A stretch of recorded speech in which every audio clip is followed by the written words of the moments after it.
Hello everyone, welcome to my YouTube channel and blog. In this video I want to show you how to use ModelSim Student Edition software for compiling and simulating a VHDL code or a Verilog code. It's the same steps.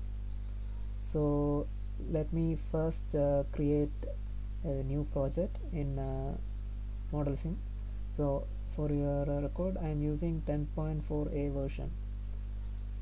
So let's start file, new project. This operation will close the continue. Yes. Project name, let's say test2. Decide the project location. Default library name work, you don't have to change that. Everything else remains the same. Click OK.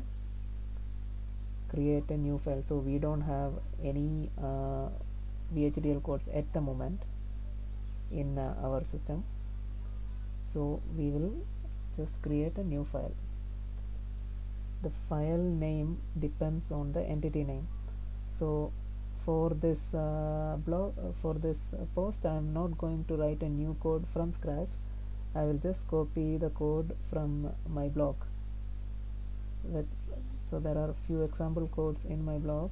So if you go to the blog and example codes, let's choose a really simple one, 3-bit magnitude comparator using logic gates. So the post has a code plus a design and its test bench. So pretty simple. So the name of the entity is comparator. So we are going to use the same name over here. .vhd. Alright, file type as VHD, top level, okay. Alright, and now we will need another file which is the test bench file. So let's create it again, and let's go to the blog and check what is the name of the test bench. It's just tb. So we go over here, type tb and click OK. So both these files are created here, you can see them. Okay, now I'm going to double click on it and then go to the blog,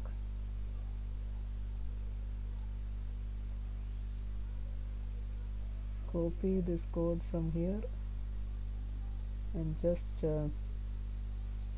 paste, Control S, saved.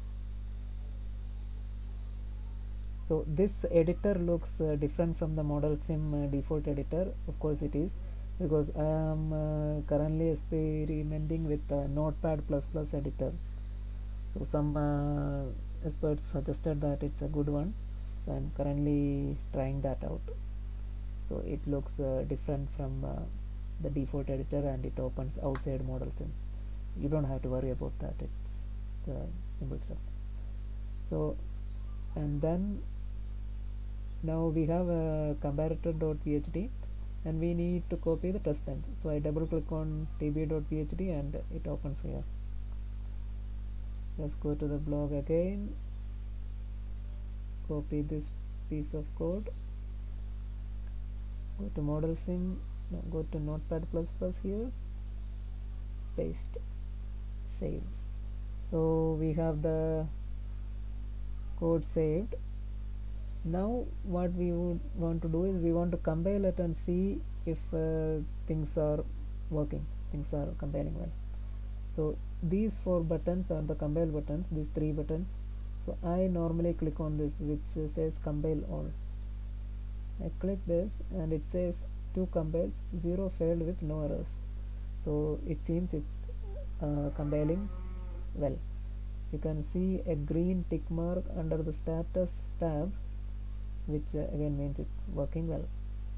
And the compiler order, so this order you have to be careful if you have a lot of files. For example, 0 means this will be the first file which will be compiled, and 1 means this will be the second file which will be compiled. So in case there is an error, there will be a red color cross mark here. So let me show you what I mean. I will go to this test bench code and take out this semicolon, okay, which will generate an error normally. So I'm gonna again click on compile all, and it says 2 compiles, 1 failed with 1 error. So you can see this red color cross mark. I'm gonna double click on it and it will open and show you what the error is. So near architecture expecting semicolon. So you can see the file name is tb.vhd with error, and the line number is 9. So I can simply go to the file tb.vhd line number 9 here. So it doesn't in some cases it won't show you exactly like line number 7, but once you are a bit more experienced with VHDL, it's doesn't really matter. Okay, so you put the semicolon there, save it, compile it again, and this time there are no errors. So now we know that there are no compile errors. We want to make sure the design is working as per its as we expect from it to work. Okay, so let's simulate it. For simulation, we go here, simulate, start simulation, and click on this work, this plus mark here, click on that. So our design is comparator and the test bench is TB, right? So we scroll down to TB, which is here.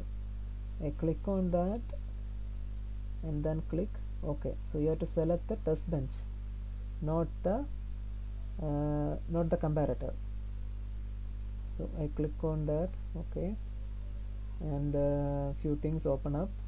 A blank waveform also opens up, but I have to now select the signals and add it to the wave.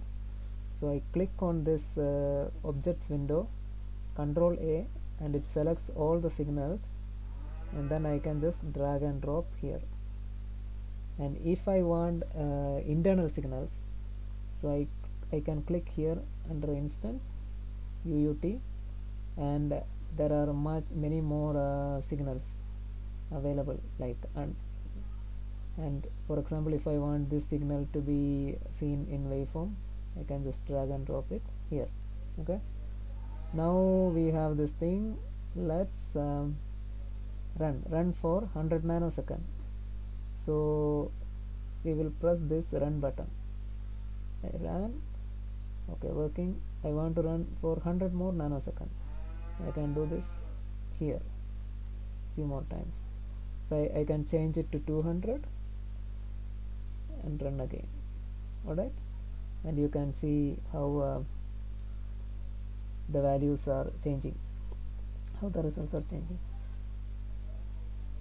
Now one thing I want to show you, suppose you change the code somewhere for something.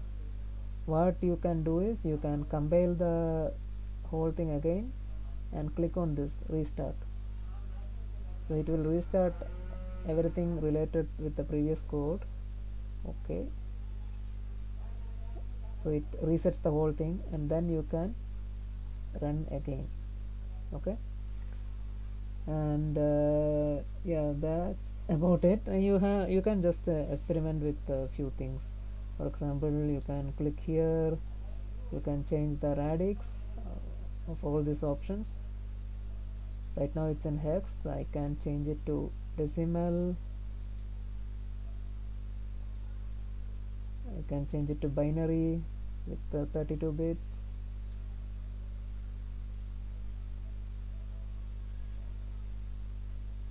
Unsigned. Yeah, all these things are possible.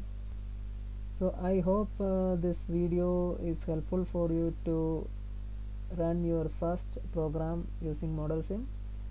This is a very simple video with very simple steps, nothing complicated.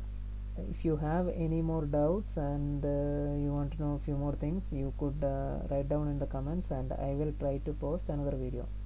Alright, Thank you so much for watching, and good luck with your projects. Bye.